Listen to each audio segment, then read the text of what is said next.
Hey everyone, welcome back to my YouTube channel. Today I'm going to teach you guys how to make this kind of floating like text effect in Adobe Illustrator. So let's just not waste more time and let's just jump into it. Let's start right away by grabbing our rectangle tool and making our background. I'm gonna go with a blue because we're gonna make a kind of like Save the Bees poster moment. We're gonna press Command 2 to lock it in place, and I'm gonna make a little square over here. Oops, wait, I forgot. I have a stroke over here. I don't want that, so let's remove it and then lock it back in place. Here I'm gonna keep my squares for my color palette. We're gonna use this blue, and I'm thinking like an orangey type of color. We're gonna write at our text first, and we're gonna write bees. You can choose your font. I'll go with something like this, which is pretty cute. After that, we're gonna make our font the same color as our background by grabbing the eyedropper tool you can find here and clicking on your background. And there you go. Let's bring it down here so we can all see it. We're now gonna go to Effect, 3D, Rotate. And we're gonna say isometric top so that we get this view from the top. We're gonna press OK. We're gonna bring it back in our artboard. Hold down the Alt or Option key, click and drag to make another copy. And we're gonna make this text the other color we chose. So I'm gonna make it yellow.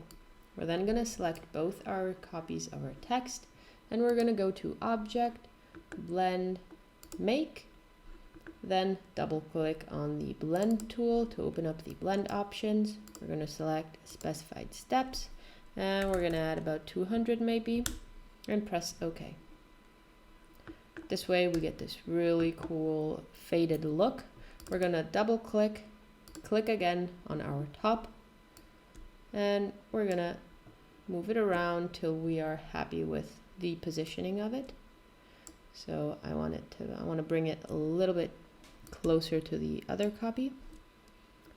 So I'm guessing something like this could be fine. All right. Almost there, guys. Okay.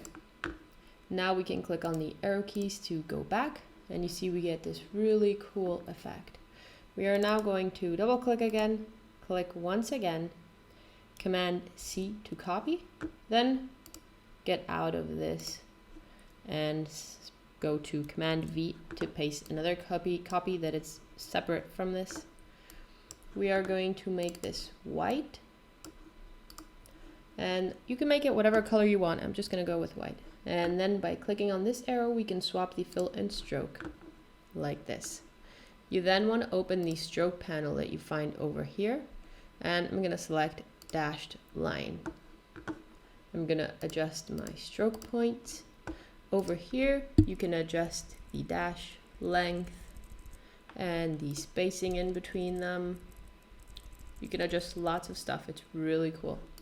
Anyways, I'm going to take this and bring it on top over here. So we get this floating effect. And that's basically it. You can add more text around it. You can do whatever you want. It's so easy, and it gives a really cool effect at the end. Give this video a like, comment, and subscribe if you like this type of content. Make sure to give me a follow on Instagram and on TikTok, where I post shorter versions of these tutorials you see over here. And take a look at my new shop, Margheritavox.com. I'll put everything in the description down below. I love you guys, and I'll see you soon.